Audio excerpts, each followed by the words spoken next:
serta Bapak Ibu Guru dan tenaga kependidikan SDN Kedalingan 02 yang kami hormati.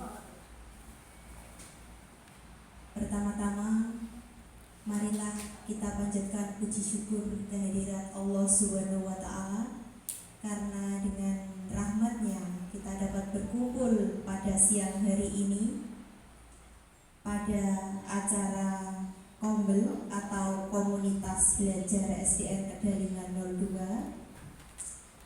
dengan materi pengimbasan pembelajaran mendalam. Tidak lupa sholawat serta salam kita haturkan kepada junjungan kita Nabi Agung Muhammad Sallallahu Alaihi Wasallam. Semoga kita semua mendapat syafaat dari beliau di hari akhir nanti. Sebelum mulai acara, marilah bersama-sama kita menyanyikan lagu Indonesia Raya. Kepada hadirin kami mohon berdiri.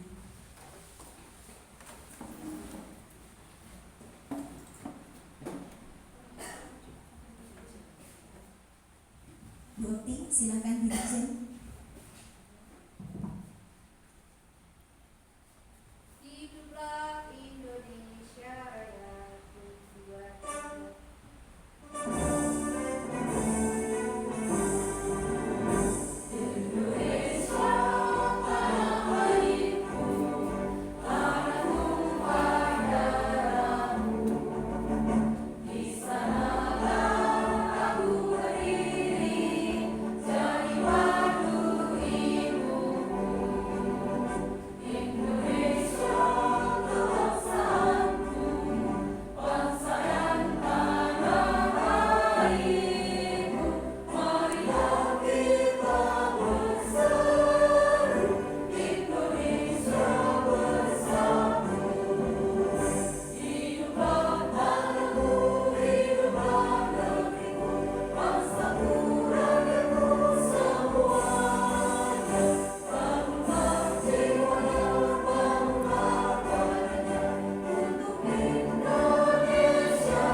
Hadirin dimohon duduk kembali.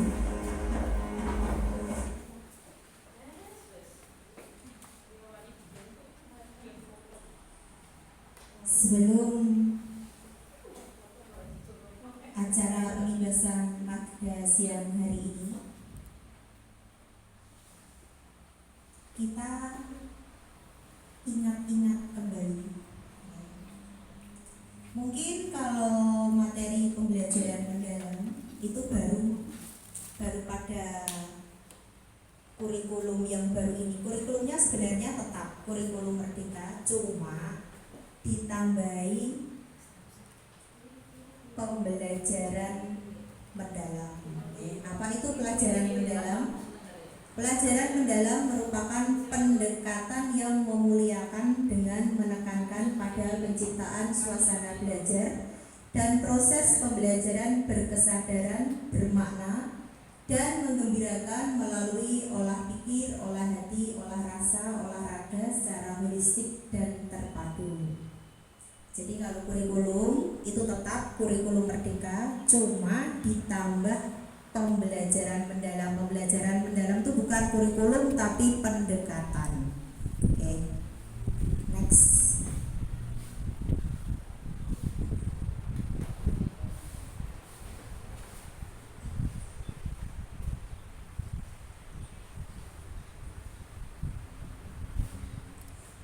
Dalam penerapan pembelajaran mendalam, semua pihak yang terlibat saling menghargai, menghormati, dan mempertimbangkan potensi martabat nilai-nilai kemanusiaan.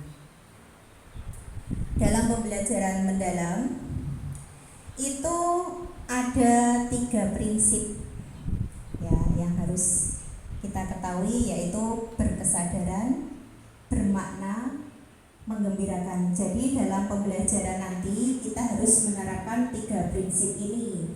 Jadi kalau pada modul ajar sebelumnya tidak dicantumkan ketiga ini, untuk pembelajaran mendalam itu sekarang kita terapkan 3 prinsip ini.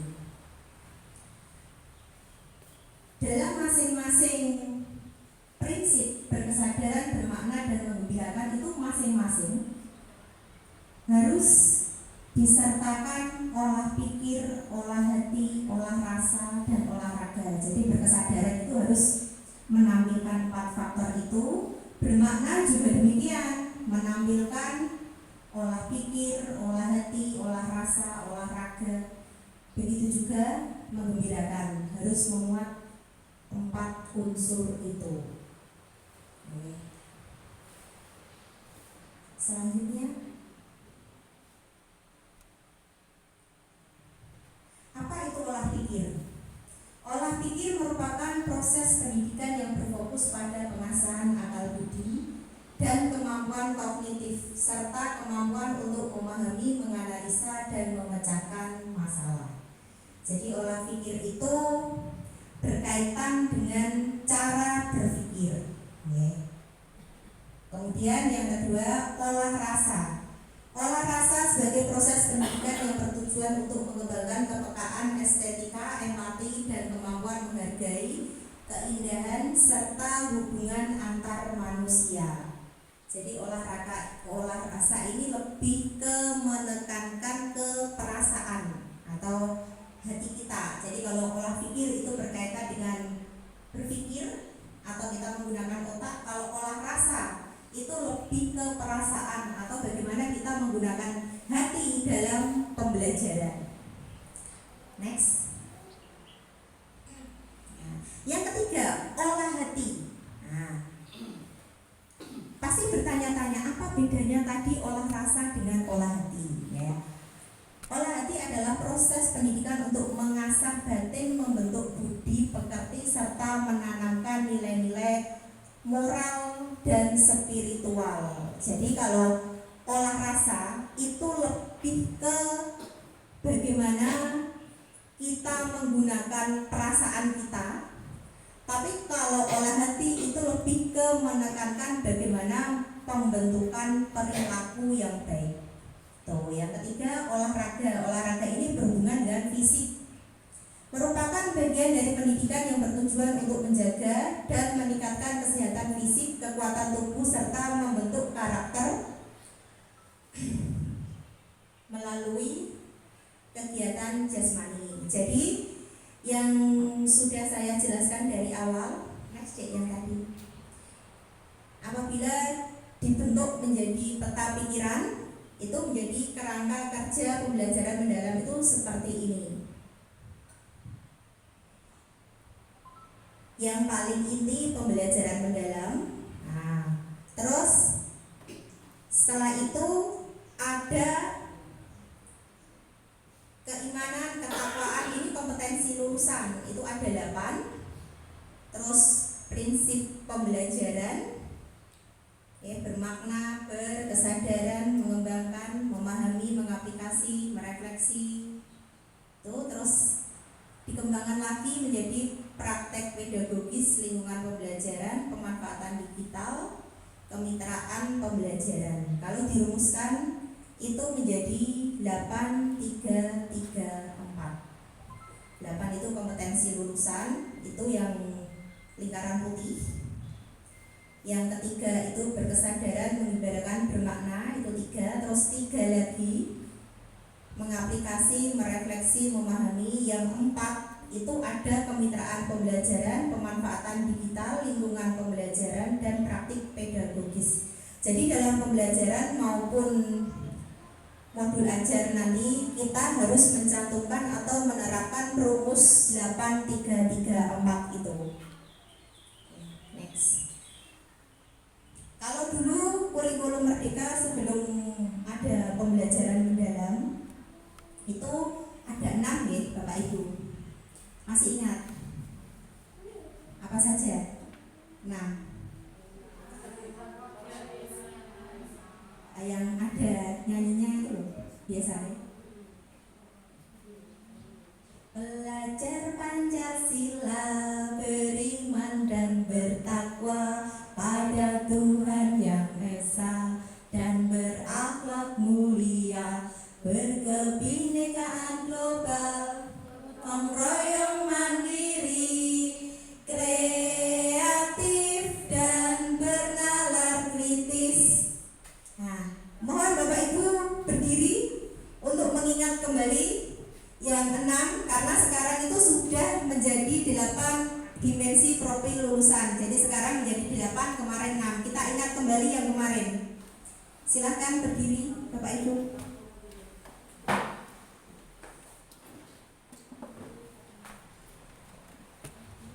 Bu Devi, silahkan maju ke depan untuk memimpin.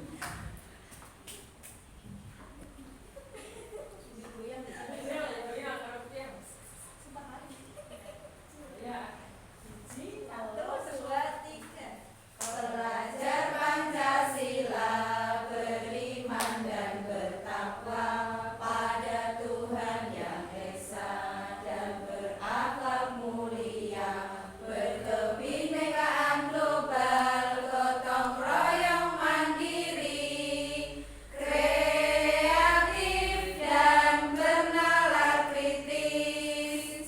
Terima kasih. Terima kasih Bu Devi atas bantuannya.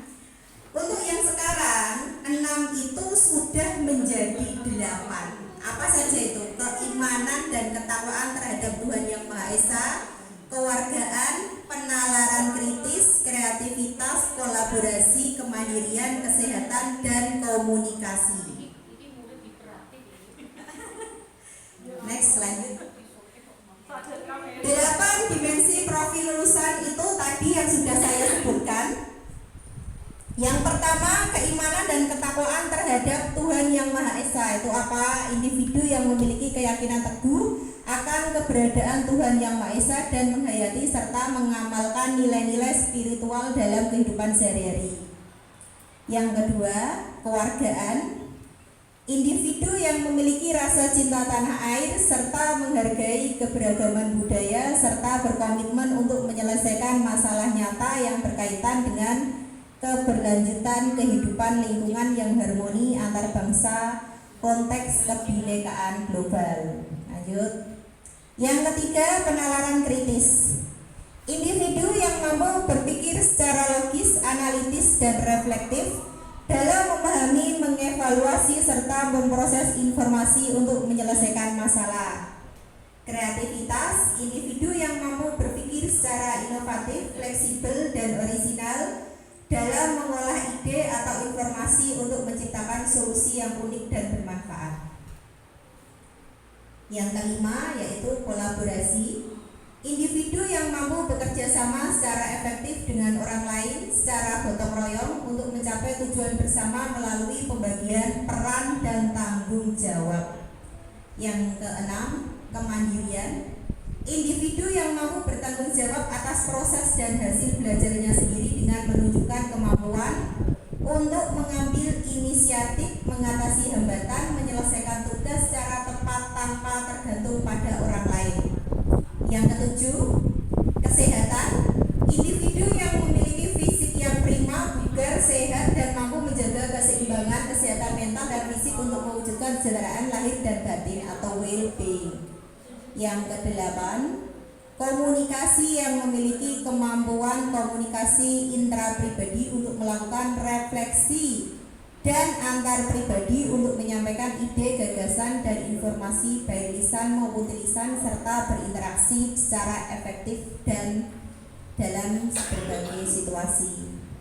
Agar lebih memahami, Sebelum kita ke pembelajaran prinsip pembelajaran mendalam, kita buat tugas kelompok.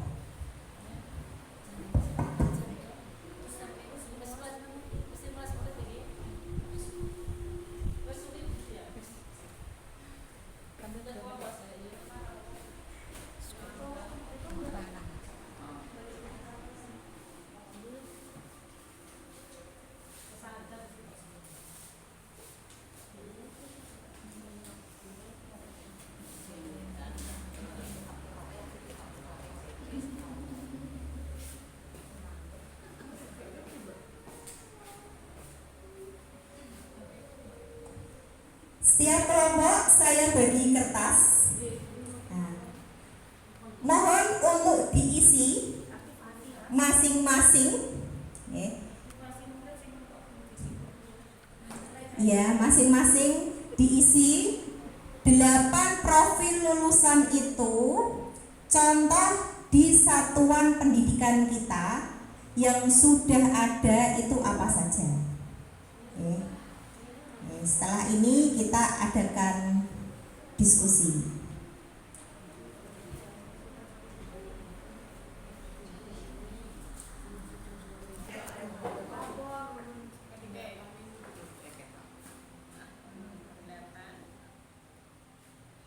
Seperti ini ya, Bapak Ibu. Nah, dibuat rumus tadi. 8, 3, 3, 4. Ada kesulitan.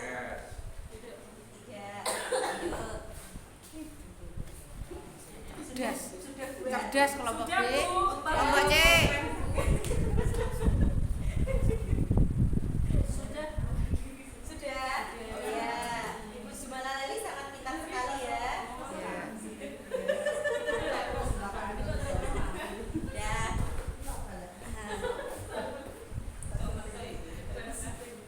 Demikian season pertama dari saya. Untuk tugas kelompok nanti kita bahas kembali. Untuk season kedua kepada Ibu Okti Nur Hidayati kami persilahkan. Terima kasih.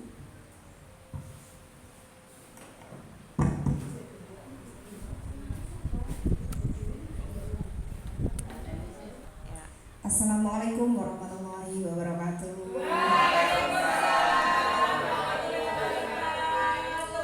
Selamat siang dan salam sejahtera untuk kita semua. Masih semangat ibu-ibu dan bapak-ibu? Tadi kita sudah berbicara tentang pembelajaran mendalam ya? Ya, season 1 sudah disampaikan kepada Ibu Sulistiarni. Terima kasih untuk waktunya.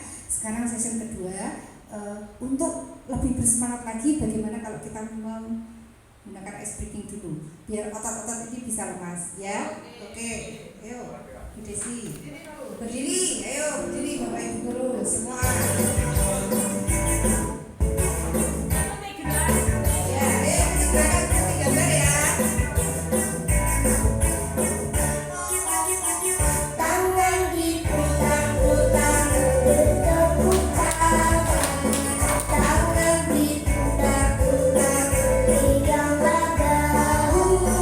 Tangan diputar-putar, peganglah lutut. Digoyang-goyang, digoyang-goyang.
Bapak Ibu guru bisa duduk kembali.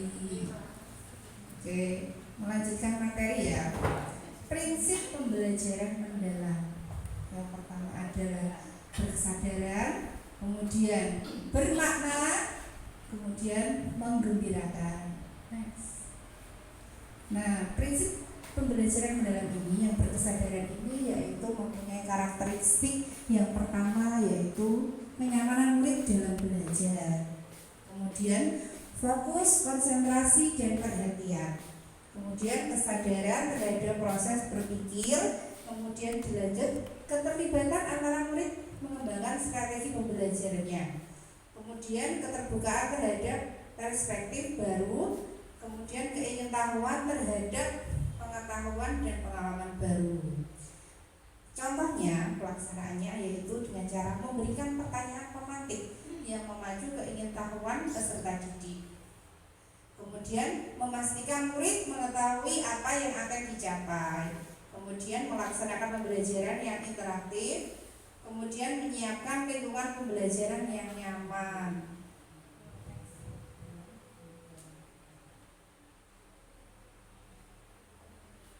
Kemudian bermakna. Bermakna ini yang pertama karakteristiknya meliputi relevan dengan kehidupan nyata, kemudian keterlibatan murid dalam pemecahan masalah, kemudian keterkaitan dengan pengalaman sebelumnya, kebermanfaatan pengalaman belajar untuk diterapkan dalam konteks baru, kemudian keterkaitan dengan bidang ilmu lain, yang terakhir adalah pembelajaran sepanjang hayat. Coba misalnya Bu Zumala Laili bisa menyebutkan bagaimana contohnya pelaksanaan ini. Bagaimana? Coba maju. Ayo maju Bu Zumala Laili biar lebih bersemangat. Ya, maju ya Bu. Ya. Ini termasuk murid berprestasi ini. Ya, bisa dibaca Bu contoh pelaksanaannya seperti apa? Merancang pembelajaran seperti memilih proyek, menentukan isu. Ya. Pembelajaran yang sesuai dengan permasalahan sehari-hari. Contohnya kita melakukan pembelajaran jika anak itu sukanya dalam bidang seni, kita latih seni. Bila anaknya suka memasak, kita kembangkan bakat-bakatnya. Oh ya, terima kasih Bu Zumala Laili. Beri tepuk tangan yang meriah. Nah, agar lebih semangat. Nanti kalau sudah ada yang maju, nanti begini ya. Dikasih WOW, kasih W, kasih O, kasih W. Wow, pertegas. Wow, perjalan. Wow, kayak gitu ya. Oke, coba. Itu adalah materi yang saya debatkan kemarin dari Bu Tia. Pokoknya sehari itu kasih WOW. Ya, saya ibaskan di sini. Ayo coba kita praktekkan bersama-sama. Dikasih apa? Dikasih W, kasih O, kasih W. Wow. Pertegas. Wow. Terpanjang. Wow. Oke, tepuk tangan. Next Bu, next. Oke, sekarang menggembirakan. Ya Allah, seperti senyumnya Bu Devi siang ini. Ya Allah, menggembirakan sekali ya. Nah, misalnya dengan cara apa? Dengan cara karakteristiknya meliputi lingkungan pembelajaran yang interaktif, kemudian aktivitas pembelajaran yang menarik, menginspirasi, kemudian tantangan yang memotivasi, tercapainya keberhasilan belajar. Kemudian memberikan peluang untuk kreativitas. Ayo coba maju Bu Devi. Contoh pelaksanaannya seperti apa? Ayo Bu Devi. Oh kelompok lain. Oh ya tadi sudah kelompok C ya. Sudah kelompok B. Ayo Nur Laila. Oh ya ya udah Bu. Kirim. Ya. Ayo semangat semangat. Ya ayo. Terima kasih Bu. Ya beri tangan apa semangat.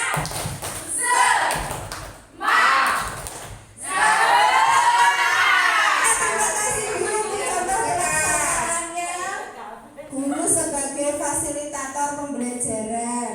Kemudian memberikan dukungan dan tantangan yang sesuai dengan kemampuan murid. Ya, betul. Misalnya tantangan dalam bentuk apa itu? Dalam kesulitan belajar atau dalam kesulitan belajar. Oh ya. Mungkin ada anak yang belum paham belum memahami satu materi. Iya, betul sekali. Nanti diberikan tambahan jam materi Iya. ya supaya dia lebih menguasai. Oke, terima kasih. Sama-sama. Untuk diberi apa? Diberi Leo. Kasih B, kasih O, kasih W. Wow. Perjalan. Wow. Pertegas. Ya. Lanjut pengalaman belajar yang kita dapatkan yaitu dengan cara memahami, kemudian mengaplikasi, kemudian merefleksi. Next. Nah, memahami dengan cara menghubungkan pengetahuan baru dengan pengetahuan sebelumnya. Kemudian menstimulasi proses berpikir peserta didik. Kemudian menghubungkan dengan konteks nyata atau kehidupan sehari-hari. Memberikan kebebasan eksploratif dan kolaboratif, kemudian menanamkan nilai-nilai moral dan etika dan nilai positif lainnya. Oke, kita lanjutkan kerangka pembelajaran mendalam. Yang pertama adalah praktek pedagogis, kemudian lingkungan pembelajaran, kemudian kemitraan pembelajaran, pemanfaatan digital. Yang pertama kita bahas adalah tentang praktek pedagogis, yaitu dengan cara penerapan berbagai macam model pembelajaran seperti pembelajaran berbasis proyek, kemudian pembelajaran berbasis masalah, inquiry, pembelajaran kooperatif learning, dan lainnya. Kemudian penggunaan berbagai media belajar, kemudian penyediaan berbagai sumber belajar. Selanjutnya, kerangka pembelajaran mendalam yaitu tentang kemitraan pembelajaran meliputi lingkungan sekolah, diantaranya kepala sekolah, pengawas sekolah, guru, dan peserta didik lainnya. Kemudian lingkungan luar sekolah, MGMP, mitra profesional, dunia usaha, dunia industri, dan dunia kerja, institusi, lembaga pendidikan, media, dan lainnya. Yang terakhir masyarakat meliputi orang tua, kemudian komunitas, tokoh masyarakat, organisasi keagamaan, atau budaya lainnya. Kemudian lingkungan pembelajaran yang meliputi menciptakan lingkungan belajar yang aman dan nyaman, kemudian memotivasi murid untuk bereksplorasi, berekspresi, dan berkolaborasi. Kemudian penggunaan platform pembelajaran daring dan pemanfaatan lingkungan sekolah maupun sekitar seperti ruang komputer, perpustakaan, kantin, fasilitas umum, dan lainnya. Nah, sekarang pemanfaatan digital. Pemanfaatan aplikasi atau media digital dalam pembelajaran. Kemudian penggunaan kecerdasan artifisial sebagai alat dukung pembelajaran. Kemudian penggunaan teknologi asistif untuk murid berkebutuhan khusus. Platform pendidikan digital sebagai rumah pendidikan. Sekarang 4 komponen minimum rancangan pembelajaran PM meliputi identifikasi pengalaman belajar, desain pembelajaran, asesmen. Yang identifikasi ini meliputi yaitu mengidentifikasi kesiapan murid, kemudian memahami karakteristik materi pelajaran, kemudian menentukan dimensi profil lulusan, kemudian kita lanjutkan desain pembelajaran yang meliputi yaitu menentukan TP, tujuan pembelajaran, kemudian menentukan kerangka pembelajaran. Pengalaman belajarnya meliputi merancang pembelajaran dengan prinsip BBM, kemudian mendeskripsikan pengalaman belajar. Yang asesmen meliputi asesmen di awal pembelajaran, asesmen saat proses pembelajaran, asesmen pada akhir pembelajaran. Nah, Bapak Ibu guru hebat tidak perlu menghafal tadi ya banyaknya materi tadi, Cukup kita memahami pola berikut ini yang sudah tadi disampaikan Bu Tia. 8, 3, 3, 4. Masih ingat Bapak Ibu? Nah, coba Bu Suwarti ini masih ingat? Sudah? Nah, sudah. Oke. Alhamdulillah materinya sudah saya sampaikan dengan lancar. Saya dan Bu Tia mohon maaf apabila dalam penyampaian materi